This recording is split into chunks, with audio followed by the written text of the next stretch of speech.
ఈ కార్యక్రమాన్ని శివాజీ విగ్రహాన్ని తయారు చేసి ఇదంతా చేయగలిగిన అండ్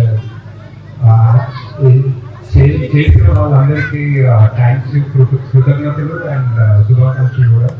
అంటే నాకు ఎప్పుడు వచ్చినప్పుడు చెప్పినప్పుడు అనుకుంటుంది మన ఇప్పుడు ఐకోల్లో ఇప్పుడు ఛత్రపతి శివాజీ గారి విగ్రహానికి ఏంటి ఫంక్షన్ ఏంటి మనకి అంత కనెక్షన్. ఎందుకంటే ఎప్పుడు అంత అలవాటు శివాజీ గారి సెలబ్రేట్ చేయడం అన్నా లేకపోతే ఆయన విగ్రహం ఆవిష్కరణ ఎంత పెద్ద ఫంక్షన్లా చేసుకోవాలి. అంటే ఈ మధ్య కాలంలో ఒక 10 ఏళ్ళు ఒక చాలా గొప్ప వ్యక్తి ఎవరైనా ఉండొచ్చు, బిజినెస్ లో అన్నా, పాలిటిక్స్ లో అన్నా, ఫిలాంథ్రపీలో అన్నా, ఎవరికి ఎంత గొప్ప వ్యక్తి అన్నా ఒక 10 ఏళ్ళు 20 ఏళ్ళ తర్వాత మర్చిపోతాను. మా అయితే ఒక 50 ఏళ్ళు గుర్తు పెట్టుకుంటాను. కానీ శివాజీ గారు 100 ఏళ్ళ తర్వాత కూడా గుర్తు పెట్టుకున్నామంటే ఒక కారణం ఉంటుంది.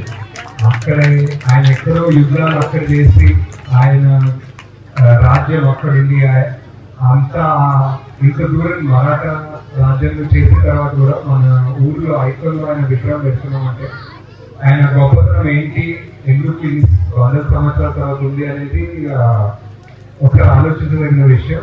ఎందుకంటే ఐ థింక్ మెయిన్లీ ఆయన ఒక ధైర్యం ఆయన కరెక్ట్ చేసుకున్నారంటే ఏది ఆలోచించకుండా ధైర్యంతో ముందుకెళ్ళాడు. ఆయన దేశం కోసం అన్నా, ఆయన రాష్ట్రం కోసం అన్నా, ఆయన ప్రజల కోసం అన్నా ఆ ధైర్యం అనేది మనం శివాజీ గారి నుంచి నేర్చుకోవాలనిపిస్తుంది. అండ్ ఎవరు ఎంతమంది ఒక 100 మంది అడ్డొచ్చినా నీది కరెక్ట్ అనిపిస్తే ముందుకు వెళ్ళిపో, ఈ విగ్రహం దానికి ఎగ్జాంపుల్ గా ఉంటుందని ఆయన దానికి ఒక ఇన్స్పిరేషన్ గా ఉంటుంది నాకు. అండ్ ప్రతిసారి మన స్కూల్ దగ్గర ఏదైనా ఈవెంట్ అయితే చాలా బాగా అనిపిస్తుంది ఇంత పిల్లలతోటి, ఇంతమంది పిల్లలతోటి. అండ్ ఈసారి రేపు వాళ్ళ పిల్లలు కూడా వచ్చారు అందరికీ. సో ఐకోన్లో ఎంతమంది పిల్లలు ఉన్నారు. సో ఎగ్జాక్ట్లీ 10 ఏళ్ళలో వీళ్ళు కొంతమంది ఇక్కడ చీఫ్ గెస్ట్ లో వచ్చి నేను మాట్లాడుతుంటే నేను అక్కడ వింటానని హోప్ చేస్తున్నాను. నేను ఒక్క ఫోటో తీసుకున్నాం అనుకున్నా, అందరు పిల్లలు ఇక్కడ వచ్చేసి నాకు ఒక సెల్ఫీ తీస్తాను. ఒక సెల్ఫీ తీసుకుంటా మళ్ళీ సార్ ఏం చెప్పారు, జై భవానీ వీర శివాజీ అన్నారు.